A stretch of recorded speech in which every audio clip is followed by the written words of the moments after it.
അച്ഛൻ നല്ല തേജസ്സോടുകൂടി ധ്യാനത്തിലിരുന്ന് സമാധിയായതാണ്. ആ സമാധിയെ ഇപ്പോൾ ഒരു എന്താ പറയുക, ഒരു വികൃത രൂപത്തിലാക്കിയെടുത്തു. അതിന് മക്കളെന്നുള്ള എനിക്ക് നല്ല വിഷമമുണ്ട്.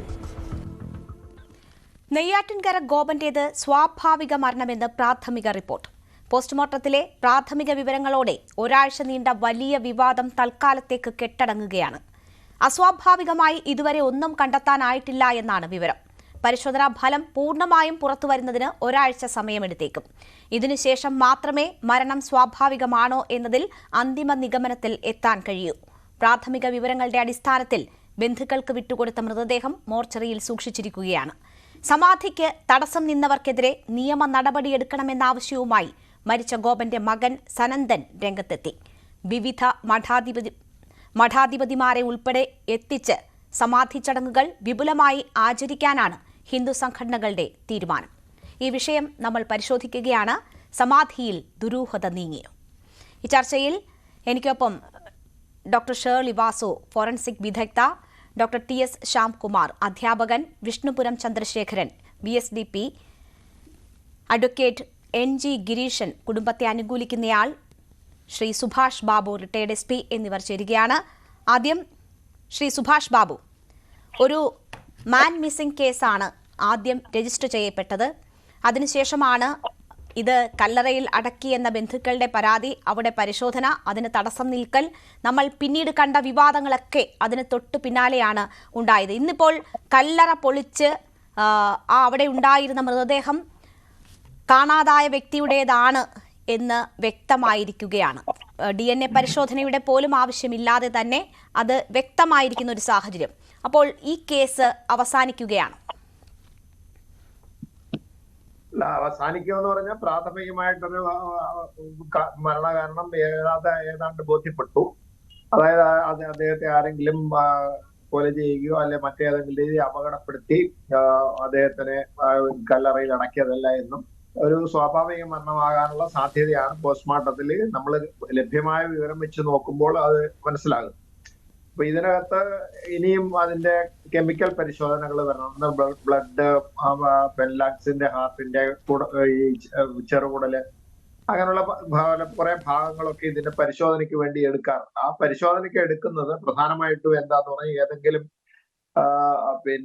പോയിസണ്, അതേമാതിരി മറ്റേതെങ്കിലും രാസവസ്തുക്കൾ എന്തെങ്കിലും ഉണ്ട്, അല്ലെങ്കിൽ മറ്റേതെങ്കിലും രീതിയിൽ അപകടപ്പെടുത്താനുള്ള ഏതെങ്കിലും രീതിയിലുള്ള വാതകങ്ങളോ വല്ലതും ഉപയോഗിച്ചിട്ടുണ്ടോ എന്ന് നോക്കാനുള്ള പരിശോധനയാണ് നടക്കുന്നത്. അത് ബ്ലഡും ബാക്കിയുള്ള ഭാഗങ്ങളും പരിശോധിച്ചതിന് ശേഷം അതിന്റെ റിസൾട്ട് വന്നതിന് ശേഷം മാത്രമേ പോലീസ് കേസ് അന്തിമമായി ക്ലോസ് ചെയ്യുള്ളൂ. തൽക്കാലം ഇപ്പോ പ്രാഥമികമായിട്ട് അതിനകത്ത് സംശയങ്ങളൊന്നും നിലനിൽക്കാത്ത സാഹചര്യമാകുമ്പോൾ ഇനിയും എന്തെങ്കിലും അതിനകത്തിൽ പുതുതായിട്ട് വരണമെങ്കിൽ ഈ കെമിക്കൽ അനാലിസിസ് റിപ്പോർട്ടിന് ശേഷം വരുന്ന ഫലത്തിനെ ആസ്പദമാക്കി മാത്രമേ ഇനി മുന്നോട്ട് പോകുള്ളൂ. തൽക്കാലം ഇതുവരെ ഉണ്ടായിരുന്ന പ്രശ്നങ്ങളൊക്കെ അത് സ്വാഭാവികം മാത്രമാണ്. ജനങ്ങളെ സംബന്ധിച്ചിടത്തോളം രഹസ്യാത്മക സ്വഭാവത്തോടുകൂടി ഒരു ശവം സംസ്കരിക്കുന്നു. അദ്ദേഹത്തിന്റെ മരണം ആരും കണ്ടില്ല, സ്ഥിരീകരിക്കാൻ മറ്റ് തെളിവുകളൊന്നുമില്ല. ആ സാഹചര്യത്തിലാണ് ഇത്രയും ഇതൊക്കെ ഉണ്ടായത്. അത് കുറച്ച് വൈകാരികമായ രീതിയിൽ രണ്ട് ഭാഗത്തും, ഒരു ഭാഗത്ത് ഇതിനെ വ്യാപകമായി പ്രസിദ്ധം ചെയ്യുക, അതേ വിമർശിക്കുക, മറ്റേ ഭാഗം ന്യായീകരിക്കാൻ വേണ്ടി ശ്രമിക്കുക എന്നുള്ള ഒരു ഭാഗം നടന്നു. അതൊക്കെ ഇന്ന് CIയോട് ചോദിക്കുമ്പോൾ അന്വേഷണം അവസാനിപ്പിച്ചിട്ടില്ല എന്ന് അദ്ദേഹം പറയുകയാണ്. മൊഴികളിലെ ചില വൈരുദ്ധ്യങ്ങൾ ചൂണ്ടിക്കാണിക്കുകയാണ്. അപ്പോൾ ആ കേസിന്റെ തുടർച്ചയായി തന്നെ കൂടുതൽ മൊഴികൾ എടുത്ത് ഇതിലെ വൈരുദ്ധ്യം എന്താണ് എന്നത് അന്വേഷിച്ച് വ്യക്തത വരുത്താൻ അന്വേഷണ സംഘത്തിന്, പോലീസിന് കഴിയുമോ? തീർച്ചയായിട്ടും. കാരണം അതിനകത്ത് അവ്യക്തമായിട്ട് ആരെങ്കിലും മൊഴി കൊടുത്തിട്ടുണ്ടെങ്കിൽ അതിനെ സംബന്ധിച്ചിട്ട് അവരോട് ചോദിച്ചതിന് ശേഷം അതിനെ വ്യക്തത വരുത്തുക. അതിന് സംശയ സാഹചര്യങ്ങളൊന്നും ഇല്ല എന്നുള്ള രീതിയിൽ ഒഴിവാക്കിയിട്ട് കൊണ്ടുവരേണ്ടത് പോലീസിന്റെ അന്വേഷണത്തിന്റെ ഭാഗമാണ്. പക്ഷെ തൽക്കാലം ഈ പോസ്റ്റ്മോർട്ടത്തില് മിക്കവാറും പറയുന്നത് അദ്ദേഹത്തിന് സ്വാഭാവികമായിട്ട് മരണമാണ്. അതിനകത്തില് ആസ്ഫിക്സിയ, അതായത് ഈ ശ്വാസം മുട്ടലിന്റെ കാര്യം, ആരെങ്കിലും ശ്വാസം മുട്ടിച്ച് മരിച്ചതാകാനുള്ള സാധ്യത അവിടെ കാണുന്നില്ല എന്നാണ് മനസ്സിലായത്. പിന്നെ അദ്ദേഹത്തെ സംബന്ധിച്ചിടത്തോളം അദ്ദേഹത്തിന്റെ ശരീരത്തില് കർപ്പൂരം, ഭസ്മം മുതലായ പൂജാദ്രവ്യങ്ങളൊക്കെ ഏതാണ്ട് അദ്ദേഹത്തിന്റെ ശരീരത്തിന്റെ കഴുത്ത് വരെയുള്ള ഭാഗങ്ങളിൽ നിറച്ചിരുന്നു എന്ന് പറയുന്നുണ്ട്. അതുകൊണ്ട് ഈ ഡീകമ്പോസിഷൻ, അതായത് അവിടുത്തെ ചീഞ്ഞഴിയൽ കുറച്ച് കുറയും. കാരണം പ്രത്യേകിച്ച് ഈ ഭസ്മമായാലും ശരി, അതേപോലെ തന്നെ കർപ്പൂരമാണെങ്കിൽ വളരെ ഗൗരവതരമായ രീതിയിൽ ഈ ബാക്ടീരിയകളെ പ്രതിരോധിക്കാനും അകറ്റി നിർത്താനും കഴിവുള്ള ഒരു വസ്തുവാണ്. അപ്പൊ അതുകൊണ്ട് വലിയ റിസൾട്ട് ഏതാണ്ട് ഏറെക്കുറെ ശരിയാണെന്ന് പറയാം. പിന്നെ ഇനിയിപ്പം അതിനകത്ത് ആന്തരിക അവയവങ്ങളുടെ പരിശോധനയ്ക്ക് ശേഷം മാത്രമേ ഒരു ഫൈനാലിറ്റി, അതായത് പൂർണ്ണതയിൽ ഇതിനകത്ത് ഒന്നുമില്ല എന്നുള്ള രീതിയിൽ പോലീസ് റിപ്പോർട്ട് ചെയ്യുള്ളൂ. അതുവരെ പോലീസ് ഇതൊരു അന്വേഷണാവസ്ഥയിൽ നിലനിർത്തും. അപ്പോൾ അവർക്ക് ഏതെങ്കിലും സംശയ സാഹചര്യങ്ങളുണ്ട്, കൂടുതൽ ക്ലാരിഫിക്കേഷൻ എന്തെങ്കിലും വേണമെങ്കിൽ അതിന് അന്വേഷണം നടത്തി ക്ലാരിഫിക്കേഷൻ നടത്തുക എന്നുള്ള സ്വാഭാവികം മാത്രമാണ്. ഇപ്പോ ഈ പോലീസ് ഇതിന്റെ ഈ മാൻ മിസ്സിംഗ് കേസുമായി ബന്ധപ്പെട്ടുള്ള അന്വേഷണത്തിന്റെ ഭാഗമായി എടുത്ത മൊഴികളിൽ ഏറ്റവും പ്രധാനപ്പെട്ട 2 വ്യക്തികളുടെ, അതായത് കാണാതായി എന്ന് പറഞ്ഞ അല്ലെങ്കിൽ ഇപ്പോൾ മരിച്ചു എന്ന് സ്ഥിരീകരിച്ചിരിക്കുന്ന ഈ ഗോപിയുടെ ഭാര്യയുടെ മൊഴി, മറ്റൊന്ന് മകന്റെ മൊഴി, ഈ 2 മൊഴികളിൽ തന്നെ വൈരുദ്ധ്യമുണ്ട്. അപ്പോൾ ആ സാഹചര്യത്തിൽ എന്തുകൊണ്ട് ആ വൈരുദ്ധ്യം എന്നത് അന്വേഷിച്ച് അക്കാര്യങ്ങളിലൊക്കെ വ്യക്തത വരുത്തുക എന്നത് പ്രാഥമികമായി തന്നെ ഈ അന്വേഷണ ഉദ്യോഗസ്ഥർ ചെയ്യേണ്ടുന്ന കാര്യങ്ങളല്ലേ? തീർച്ചയായിട്ടും. കാരണം അതിലെന്താണ് പിന്നെ വ്യക്തത കുറവ് അല്ലെങ്കിൽ വൈരുദ്ധ്യങ്ങൾ എന്താണെന്നുള്ളത് നമുക്കറിയില്ല. ആ വൈരുദ്ധ്യങ്ങളെ സംബന്ധിച്ച് വലിയ വൈരുദ്ധ്യം ഒന്നും ഉണ്ടാകാനുള്ള സാധ്യതയില്ല. കാരണം അവര് നമ്മൾ പറയുന്നതൊക്കെ മിക്കവാറും എല്ലാവരും കേട്ടിട്ടുണ്ട് ചാനലുകൾ വഴി. അതിനകത്ത് അല്പസ്വല്പ വ്യത്യാസങ്ങളൊക്കെ വരും. കാരണം ഇത് അദ്ദേഹം അവിടുന്ന് കഞ്ഞി കുടിച്ചു, മരുന്ന് കഴിച്ചു, അതിനുശേഷം അവിടെ പോയി സ്വന്തം പോയി ഇരുന്നു എന്ന് പറയുമ്പോൾ അതിനകത്തിലൊക്കെ ചെറിയ വ്യത്യാസങ്ങളൊക്കെ കണ്ടേക്കാം. അതൊന്നും വലിയ കോൺട്രഡിക്ഷൻ ആയിട്ട് വരാനുള്ള സാധ്യതയൊന്നുമില്ല. തൽക്കാലം ഇത്രയൊക്കെ പോലീസ് ഗൗരവതരമായിട്ട് ഈ കാര്യത്തിനെ കാണുകയും അവസാനം അത് മരണത്തിൽ കാര്യമായ സംശയങ്ങളൊന്നും ഇല്ല എന്ന് വരുന്ന അവസരത്തിൽ തൽക്കാലം പിടിച്ചു നിൽക്കാൻ പോലീസ് ഒരു ന്യായം പറയുന്നു എന്നത് തന്നെ അതിനകത്ത് എനിക്ക് തോന്നുന്നുള്ളൂ. കാരണം ഇതിനകത്ത് എന്തെങ്കിലും ഉണ്ടെങ്കിൽ തീർച്ചയായിട്ടും പിന്നെ ഈ പോസ്റ്റ്മോർട്ടം കഴിഞ്ഞതിന് ശേഷം ഡോക്ടർ എന്തായാലും അന്വേഷണ ഉദ്യോഗസ്ഥനോട് പറയേണ്ടതായിരുന്നു. അതിന് വ്യത്യസ്തമായിട്ട് വലിയ മഹാസംഭവം ഒന്നും നടക്കുമെന്ന് ഞാൻ വിശ്വസിക്കുന്നില്ല. കാരണം അതുണ്ടെങ്കിൽ ഇപ്പൊ തന്നെ അതിന് സൂചനകൾ അദ്ദേഹത്തിന് കിട്ടണം, അത് കിട്ടിയിട്ടില്ല. അപ്പൊ പിന്നെ ഇനി ഇത് നീണ്ടുപോകും. അതെന്തായാലും ശരി, കെമിക്കൽ റിപ്പോർട്ട് വരെ ഇത് സാധാരണ അന്വേഷണാവസ്ഥയിൽ കേസുകൾ സൂക്ഷിക്കാറുണ്ട്. അതിന്റെ ഭാഗമായി പറഞ്ഞു എന്നതിനപ്പുറത്തേക്ക് ഇതിനകത്തിലൊന്നും കരുതണ്ട. അതിനകത്തിൽ എന്തെങ്കിലും ഉണ്ടെങ്കിൽ മാത്രം ഇനിയും കൂടുതലായിട്ട് അന്വേഷണം വരും. ഇപ്പൊ തൽക്കാലം ഇങ്ങനെ വൈരുദ്ധ്യങ്ങൾ ഉണ്ടെങ്കിൽ അത് ഒഴിവാക്കി അന്വേഷണത്തിലൂടെ അത് സ്ഥിരീകരിക്കേണ്ട ഒരു ഉത്തരവാദിത്വം അവർക്കുണ്ട്. അതാണ് SIA പറഞ്ഞതെന്നാണ് എനിക്ക് മനസ്സിലാകുന്നത്. അതിനപ്പുറത്തേക്കൊന്നും അതിനകത്ത് ഗൗരവതരമായ സാഹചര്യമൊന്നും ഇപ്പോഴത്തെ ഈ കിട്ടിയ വിവരം അനുസരിച്ച് നമ്മൾ കാണുന്നില്ല. ഓക്കെ, ഇപ്പോൾ ഡോക്ടർ ഷേർലി വാസു, ഫോറൻസിക് വിദഗ്ധ കൂടി നമുക്കൊപ്പം ചേരുകയാണ്. മാഡം കേൾക്കാമോ? ഇല്ല, നമുക്ക് അല്പസമയത്തിനകം തത്സമയം ഡോക്ടർ ഷേർലി വാസു ചേരും എന്നാണ് പ്രതീക്ഷിക്കുന്നത്. ശ്രീ വിഷ്ണുപുരം ചന്ദ്രശേഖരൻ, ഇത് വിവാദം മാധ്യമങ്ങളിൽ അത് വാർത്തയാക്കുന്ന ദിവസം താങ്കൾ ഉൾപ്പെടെയുള്ളവരുടെ വലിയ ഒരു പ്രതിഷേധം അവിടെ അരങ്ങേറിയ ദിവസമാണ്. അതിനുശേഷം അല്പം പിൻവലിയുന്നത് കണ്ടു. ഇന്നിപ്പോൾ പൂർവാധികം ശക്തിയോടെ താങ്കൾ വീണ്ടും രംഗത്തെത്തുന്നതാണ് കണ്ടത്. പ്രാഥമികമായ വിവരങ്ങൾ മാത്രമാണ് വന്നിട്ടുള്ളത്. 3 പ്രധാനപ്പെട്ട പരിശോധനാ ഫലങ്ങൾ വരാനുണ്ട്. രാസപരിശോധനാ ഫലം ഉൾപ്പെടെ വരണമെങ്കിൽ ഏതാണ്ട് ഒരാഴ്ച കാത്തിരിക്കണം. അപ്പോൾ ഒരു എടുത്തുചാട്ടം ആവശ്യമുണ്ടോ ഇക്കാര്യത്തിൽ? അല്ല, ഇതിൽ ആദ്യം മുന്നോട്ട് വന്നിട്ട് പുറകോട്ട് പോയതല്ല. ആദ്യം മുന്നോട്ട് വന്നത് നോട്ടീസ് നൽകണം, അവർ കോടതിയിൽ പോകണം. അപ്പോൾ അവർ അതെല്ലാം ചെയ്തു. പിന്നെ നിയമപരമായിട്ട് കേസ് നടക്കണം എന്നുള്ളത് തന്നെയാണ് എൻ്റെ അഭിപ്രായം. ഞാൻ ഇന്ന് രാവിലെ 6 മണിക്ക് എന്നെ സനന്ദൻ വിളിച്ചു, സ്വാമിയുടെ മകൻ. അപ്പോൾ ഞാൻ പറഞ്ഞു, ഏതൊരു കാരണവശാലും നിങ്ങൾ വീട്ടുകാർ ആരും തടസ്സം നിൽക്കരുത്, നിയമത്തിൻ്റെ വഴിയെ പോകട്ടെ എന്ന് ഞാൻ പറഞ്ഞു. വളരെ നിർബന്ധിച്ചപ്പോൾ ആ വീട്ടുകാർ പൂർണ്ണമായിട്ട് അനുസരിച്ചപ്പോൾ ഞാൻ പറഞ്ഞു, നിങ്ങൾ പൂർണ്ണമായിട്ട് നിയമത്തെ അനുസരിക്കുമെങ്കിൽ ഇന്ന് പോസ്റ്റ്മോർട്ടം കഴിഞ്ഞാൽ ഉടൻ ഞാൻ നിങ്ങളോട്ടത്ത് വരും, നിങ്ങളുടെ കാര്യങ്ങൾക്ക് ഞാൻ സജീവമായിട്ട് നിൽക്കും. പക്ഷേ നിങ്ങൾ നിയമം തടസ്സം എന്തെങ്കിലും നിന്നാൽ ഞാൻ ആ രംഗത്ത് വരില്ല എന്ന് പറഞ്ഞ് അവരത് അനുസരിച്ചു. പൂർണ്ണമായിട്ട് വീട്ടുകാർ പുറത്തു പോലും ഇറങ്ങിയില്ല. ഒരു മകനുള്ളത് ആശുപത്രിയിലേക്ക് വന്ന് അതും അയാൾ വരാൻ തയ്യാറായില്ല. അപ്പോഴവിടുത്തെ സബ് ഇൻസ്പെക്ടർ എന്നെ ഫോൺ അയാളെ കൊടുത്ത് ഞാൻ പറഞ്ഞു ആ വണ്ടിയിൽ കയറി പോകാൻ പറഞ്ഞു. എന്നിട്ട് ഞാനവിടെ എത്തി എല്ലാ കാര്യങ്ങളിലും അതിനുശേഷം ഇനി നാളെ അടക്കുന്നത് വരെ, അതായത് സമാധി ഇരുത്തുന്നത് വരെ ഞാൻ സജീവമായിട്ട് തന്നെ നിൽക്കും. അതിനൊരു കാരണം, 2 പച്ചയായ മനുഷ്യൻ, അതായത് സ്വാമിയുടെ 2 മക്കൾ, അവരവസാനം വരെ കാര്യങ്ങൾ പറഞ്ഞുകൊണ്ടേയിരുന്നു. പക്ഷെ അവർ പറയുന്ന കാര്യങ്ങൾ ആരും കേട്ടില്ല. എല്ലാ ചാനലും പറഞ്ഞത് അവരെ ഒരു ബന്ധുവാണ് മൊഴി കൊടുത്തുന്നതാണ്. ബന്ധുവേ അല്ല, അത് തന്നെ ആവർത്തിച്ച് പറയുകയാണ്, ബന്ധുവാണ്. പിന്നെ മറ്റ് പല കാര്യങ്ങളും, ചുമട്ടുതൊഴിലാളിയായിരുന്ന ആൾ എങ്ങനെ സമാധിയാവും? ചുമട്ടുതൊഴിലാളി സമാധിയാവാത്തത് 10-40 വർഷം സാധനയായിട്ട് ജപവുമായിട്ട് കഴിഞ്ഞയാൾ മരുത്വ മലയിലും കഴിഞ്ഞു വർഷങ്ങളോളം. അതൊരു പാവപ്പെട്ടവനെന്നുള്ളൊരു സത്യമുണ്ട്. പിന്നെ ഇത്തിരിയും ആളുകളും ചാനലും ഒക്കെ കൊത്തിക്കീറിട്ട് 2 മക്കളും പറഞ്ഞെടുത്ത് തന്നെ നിന്നു, സത്യം തന്നെ പറഞ്ഞു. ഞാൻ ഈ പോസ്റ്റ്മോർട്ടം നടന്നുകൊണ്ടിരുന്നപ്പോൾ എങ്ങനെയാണ് ശ്രീ താങ്കൾ ഇത് സത്യമാണ്, മക്കൾ പറഞ്ഞത് സത്യമാണ് എന്ന ഒരു നിഗമനത്തിലേക്ക് എത്തുന്നത് എങ്ങനെയാണ്? അതാണ് ഞാൻ പറഞ്ഞത്, പ്രാഥമികമായ വിവരം മാത്രമേ പുറത്തു വന്നിട്ടുള്ളൂ. അവർ പറഞ്ഞതുപോലെ ഭസ്മമൊക്കെ ഇട്ട് സമാധിയാക്കിയ നിലയിൽ ആ മൃതദേഹം കണ്ടെടുത്തു എന്നതിനപ്പുറം യാതൊരു സ്ഥിരീകരണവും വന്നിട്ടില്ല. ഏതൊരു ആളും പറയുന്ന സമയത്ത് പോസ്റ്റ്മോർട്ടം നടന്നുകൊണ്ട് ഞാൻ ടെലിഫോണിൽ വിളിക്കുന്ന സമയത്ത് അവിടെ ഒരു കുറ്റം ചെയ്ത ആളാണെങ്കിൽ സംസാരിക്കാൻ തന്നെ കേട്ടാൽ അറിയാം. കാര്യം അയാൾ വരട്ടെ സാറേ, അത് പൂർണ്ണമായിട്ട് നടക്കട്ടെ, നമ്മൾ സത്യം വെളിച്ചത്ത് വരട്ടെ, ഒരു ഭയപ്പാടും ഇല്ലാതെ 2 പേരും നിൽക്കുന്നു. അമ്മ ഓം നമഃശിവായ എന്ന് പറഞ്ഞ് തന്നെ നിൽക്കുന്നു. ഒരു കുറ്റം കൂടി ഉണ്ടെങ്കിൽ പോലീസ് വരുമ്പോൾ സംസാരിക്കുമ്പോഴെല്ലാം ഒരു പതർച്ചയുണ്ടാവും. അവർക്ക് ഈ ചാനലിലും ചർച്ചയിലും ഒന്നും പങ്കെടുത്ത പരിചയമൊന്നുമില്ല. ആ ഒരു പാവപ്പെട്ട കുടുംബം അവിടെ നിന്ന് ചോദിക്കുമ്പോൾ ചാനലിൻ്റെ ചോദ്യമല്ലേ, അമ്മ ഒന്ന് പറയും, മോ ഒന്ന് പറയും, അവർ ചോദിക്കുന്നതിനൊക്കെ മറുപടി പറയും.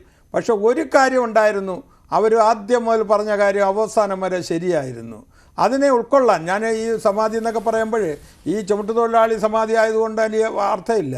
പക്ഷെ ഒരു വലിയ ആളിൻ്റെ വീട്ടിലാണ് ഈ സമാധി നടന്നെങ്കിൽ എന്തെല്ലാം മതമോ ജാതിയോ ഒക്കെ കൂട്ടിക്കലർത്താൻ ശ്രമിക്കുന്നത് ആരാണ്? നിങ്ങളെപ്പോലുള്ളവർ മാത്രമാണ്. മാധ്യമങ്ങൾ എന്താണ് സംഭവം എന്നത് റിപ്പോർട്ട് ചെയ്യുക മാത്രമാണ് ചെയ്തിട്ടുള്ളത്.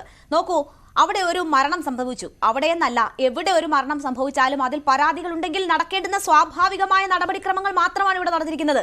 കോടതി പോലും അതുതന്നെയല്ലേ ചോദിച്ചത്. അപ്പോൾ ഇവിടുത്തെ നിയമ സംവിധാനങ്ങൾ വലിപ്പച്ചെറുപ്പമില്ലാതെ എല്ലാവർക്കും ബാധകമാണ്. അത് അവിടെയും അത് നടപ്പാക്കുന്നു. അതിൽ മതം കലർത്തുന്നു, ജാതി കലർത്തുന്നു, വലിപ്പച്ചെറുപ്പം കലർത്തുന്നു, അതൊക്കെ പറയുന്നത് നിങ്ങളാണ്. ഒരു വീട്ടിൽ സ്വാഭാവികമായി നടക്കുന്ന കണക്കൊരു മരണമാണോ നടന്നത്? കേരളം ഈ അടുത്ത കാലത്തൊന്നും കേട്ടിട്ടില്ലാത്ത തരത്തിലുള്ള വിചിത്രമായ കാര്യങ്ങളാണ് ആ കുടുംബം പറഞ്ഞത്. അപ്പോൾ അവിടെ സ്വാഭാവികമായി അന്വേഷണം ഉണ്ടായി, പരിശോധനകൾ ഉണ്ടായി. അത് പൂർണ്ണമായി പോലും അതൊരു ഫലം വന്നിട്ടില്ല. അതിനു മുൻപ് തന്നെ നിങ്ങളെപ്പോലെയുള്ളവർ ഈ നിയമ സംവിധാനത്തിനെതിരെ തിരിയുന്നു.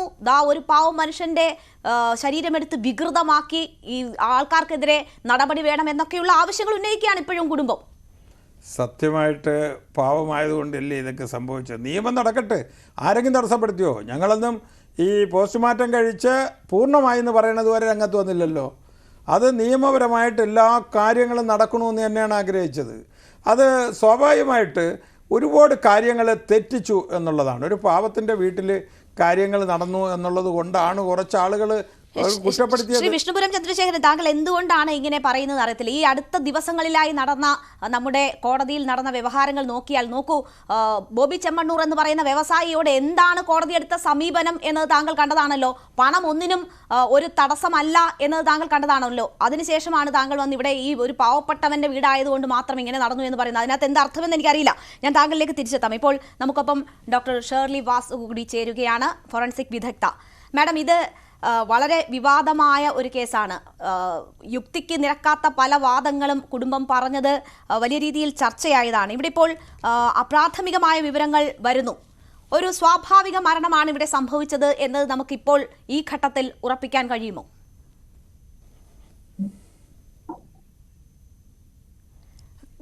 ഡോക്ടർ ഷേർലി വാസു, കേൾക്കാമോ? കേൾക്കാം. ഇതൊരു സ്വാഭാവിക മരണമാണെന്ന് ഈ ഘട്ടത്തിൽ പറയാൻ പറ്റുമോ? അത് എനിക്ക് അറിയില്ല. അത് പോസ്റ്റ്മോർട്ടം നടത്തിയ ഡോക്ടേഴ്സിന്റെ ടീം അവരെന്താണ് പോലീസിനോട് പറഞ്ഞിട്ടുള്ളതെന്ന് നമുക്ക് അറിയില്ല. സ്വാഭാവിക മരണം എന്ന് പറയണമെങ്കിൽ പോയിസണിങ് ടോക്സിക്കോളജി റിപ്പോർട്ട് കൂടെ വന്നതിന് ശേഷം മാത്രമേ പറയാൻ പറ്റുള്ളൂ. അതിലൊരു വലിയ സാധ്യതയുള്ളത് ഇദ്ദേഹം എന്തെങ്കിലും കഴിച്ചിട്ടുണ്ടോ, അങ്ങനെ എന്തെങ്കിലും ഉണ്ടോ എന്നുള്ളത് നമുക്ക് പറയാൻ പറ്റില്ലല്ലോ. ഇപ്പോ ഇൻക്വസ്റ്റ് നടപടികളിൽ അസ്വാഭാവികമായി ഒന്നും ഉണ്ടായില്ല എന്ന് പറയുന്നു.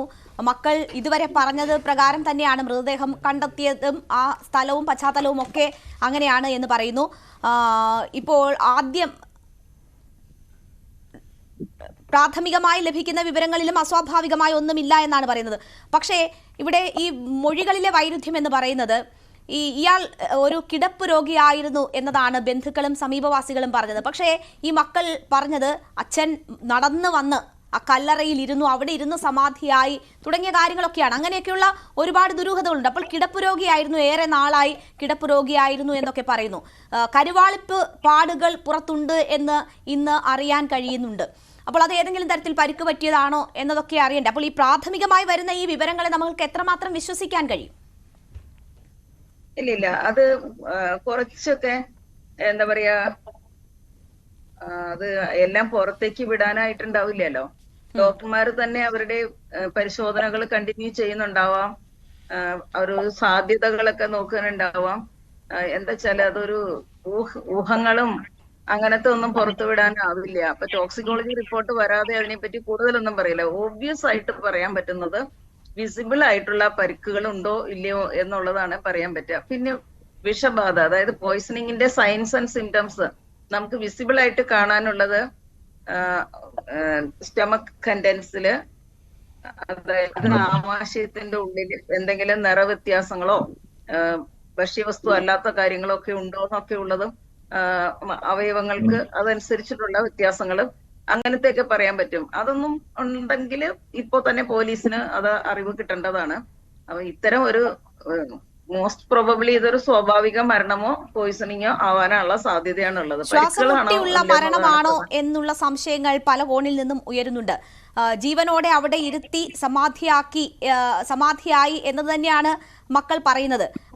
ഏതാണ്ട് ശരീരത്തിന്റെ പകുതി ഭാഗം വരെ ഭസ്മം മൂടിയിട്ടുള്ള നിലയിലായിരുന്നു. അപ്പോൾ അത് ശ്വസിച്ച് അങ്ങനെ ശ്വാസം മുട്ടിയുള്ള മരണം സംഭവിച്ചിരിക്കാമോ എന്ന സംശയമൊക്കെ പല കോണിൽ നിന്നും ഉയരുന്നുണ്ട്.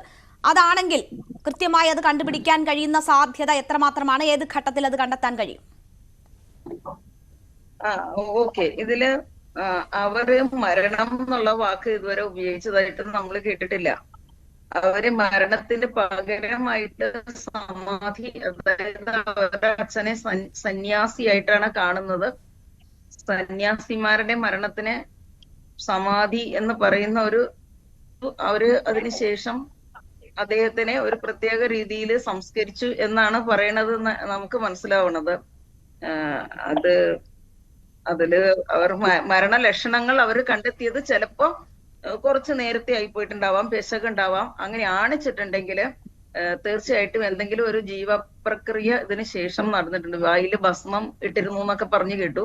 അപ്പൊ ഈ ഭസ്മമൊക്കെ വിഴുങ്ങുകയോ ശ്വാസനാളത്തിൽ വല്ലാതെ ഒരു പർട്ടിക്കുലർ എമൗണ്ടിൽ കൂടുതൽ ശ്വസിച്ച് കയറ്റുകയൊക്കെ ചെയ്തിട്ടുണ്ടെങ്കിൽ ആ സമയത്ത് ഇദ്ദേഹത്തിന് കുറച്ച് എന്തെങ്കിലും വ്യക്തമാവാത്ത രീതിയിലുള്ള ജീവപ്രവർത്തനങ്ങൾ ഉണ്ടായിരുന്നിരിക്കാം എന്ന് കരുതാം. അത് ഉണ്ടെങ്കിൽ ഇപ്പോൾ തന്നെ അത് പോസ്റ്റ്മോർട്ടത്തിൽ അവർ പുറത്ത് പറയേണ്ടതാണ്.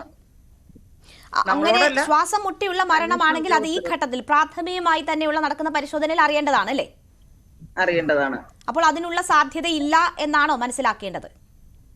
അങ്ങനെയാണ് നമുക്ക് മനസ്സിലാവുന്നത്. നമ്മുടെ ഒരു ഫോറൻസിക് അനുഭവങ്ങൾ വെച്ചിട്ട് അങ്ങനെയാണെങ്കിൽ അത് പോസ്റ്റ്മോർട്ടം തീരുന്നതിന് മുന്നാലെ തന്നെ അന്വേഷണ ഉദ്യോഗസ്ഥരോട് റിവീൽ ചെയ്യും. അവരും അത് സാക്ഷിയായിട്ടുണ്ടാവും പരിശോധനയ്ക്ക്.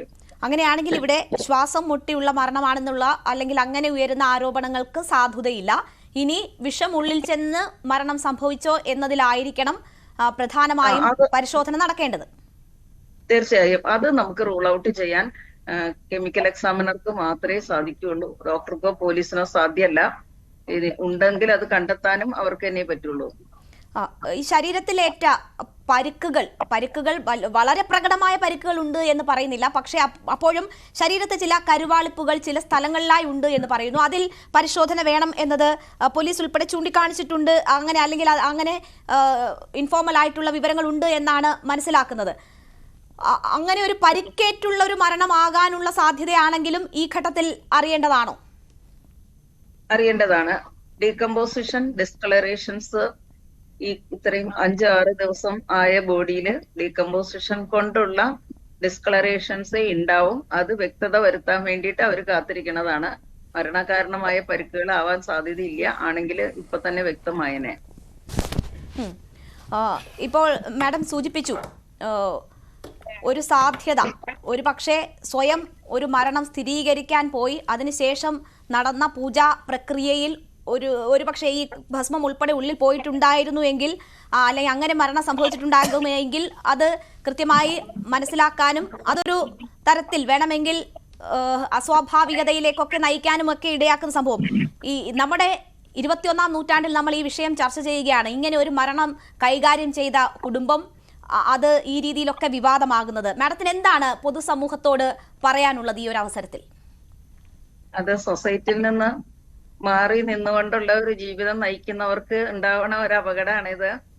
അവര് അയൽക്കാരുമായിട്ടും അവരുടെ കൗൺസിലർ അല്ലെ വാർഡ് മെമ്പർ തുടങ്ങിയവരുമായിട്ട് സമരസപ്പെട്ടും സാമാന്യ നിയമങ്ങൾ പാലിച്ചും സാമാന്യേന പോലീസിനെ വിവരങ്ങൾ വേണ്ട പോലെ പോലീസ്, ഹെൽത്ത് അതോറിറ്റീസ്, നമ്മുടെ പഞ്ചായത്ത് അതോറിറ്റീസ് ഇവരോടൊക്കെ യോജിച്ചും അവരുടെ സഹായ സഹകരണങ്ങളോടുകൂടി ജീവിതം നയിക്കുന്നതിനെയാണ് നമ്മൾ സമൂഹ ജീവിതം എന്ന് പറയുന്നത്. അപ്പൊ എനിക്ക് തോന്നുന്നു, ഞാൻ അറിഞ്ഞത് അവർക്ക് ഒരു മൂത്ത മകൻ നഷ്ടപ്പെട്ടിട്ടുണ്ട്, ഇതിനു മുന്നാലെ മരണപ്പെട്ടു പോയിട്ടുണ്ട്. അതേ തുടർന്ന് ആ കുടുംബത്തിനുണ്ടായ ഗ്രീഫ് ഹീൽഡ് ആയിട്ടില്ല. അപ്പോ അത് അവരുടെ വീട്ടിൽ തന്നെയോ പരിസരത്ത് എവിടെയോ ആ മൃതദേഹം സംസ്കരിച്ചിട്ടുണ്ട്. അപ്പൊ അതിന്റെ തുടർന്നിട്ടുള്ള വേദനാകരമായിട്ടുള്ള ഒരു ജീവിതത്തിന്റെ ഭാഗമായിട്ടാണ് ഈ സന്യാസവും ഈ മക്കളുടെ ഇത്തരം വിശ്വാസങ്ങളും ഒക്കെ എന്നുള്ളതാണ്. സമൂഹം എല്ലാവരെയും കൂട്ടിച്ചേർത്തുകൊണ്ട് പിടിച്ചുകൊണ്ട് പോവുകയാണ് വേണ്ടത്. മരണത്തില് നമ്മുടെ നാട്ടില് ധാരാളമായിട്ട് മരണാനന്തര ചടങ്ങുകളും അതിൽ എല്ലാവരും പങ്കെടുക്കുകയും ആശ്വസിപ്പിക്കുകയും ഒക്കെ ചെയ്യുന്നത്.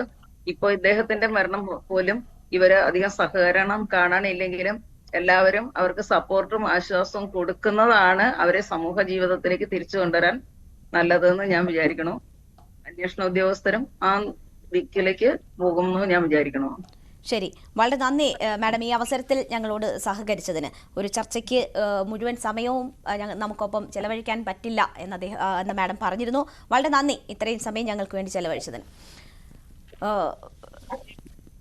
ശ്രീ സുഭാഷ് ബാബു, ഇവിടെ ഇനി പോലീസിന് ഇപ്പോൾ പറഞ്ഞു കഴിഞ്ഞു പ്രാഥമികമായിട്ടുള്ള കാര്യങ്ങൾ, ഇതൊരു സ്വാഭാവിക മരണത്തിന്റെ ലക്ഷണമാണെന്ന് പറഞ്ഞു. അപ്പോഴും വിശദമായ പരിശോധനാ ഫലങ്ങൾ കിട്ടണം. അതിന് ഏതാണ്ട് 10 ദിവസത്തോളം എടുക്കും എന്നാണ് മനസ്സിലാകുന്നത്. അപ്പോൾ ഈ പോലീസ് ഇന്ന് ചൂണ്ടിക്കാണിച്ചിട്ടുണ്ട് അന്വേഷണം അവസാനിപ്പിച്ചിട്ടില്ല, ദുരൂഹതകൾ പൂർണ്ണമായും നീങ്ങണമെങ്കിൽ ഈ 3 റിപ്പോർട്ടുകൾ കൂടി വരണം എന്നതാണ്. അപ്പോൾ പരിശോധനകൾ അതിന്റെ ഭാഗമായി വീണ്ടും അന്വേഷണ ഉദ്യോഗസ്ഥരുടെ ഭാഗത്തു നിന്നും ഉണ്ടാകുമെന്ന് തന്നെ നമ്മൾ പ്രതീക്ഷിക്കണം, അല്ലേ?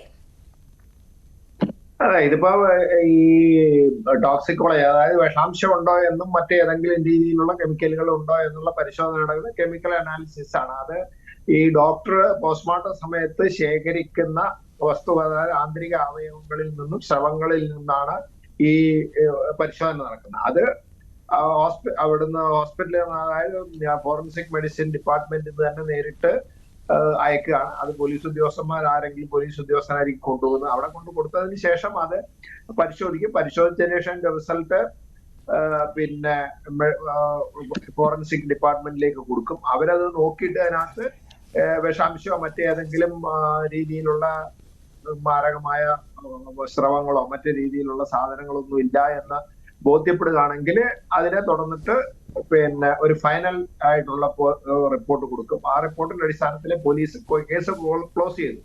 ഈ കേസല്ല, എല്ലാ കേസുകളിലും പോലീസ് കേസ് ക്ലോസ് ചെയ്യുന്നത് കെമിക്കൽ അനാലിസിസ് റിപ്പോർട്ട് കിട്ടിയതിനു ശേഷം മാത്രമേ ഉള്ളൂ. അതുവരെ ആ കേസ് അന്വേഷണാവസ്ഥയിലായിരിക്കും.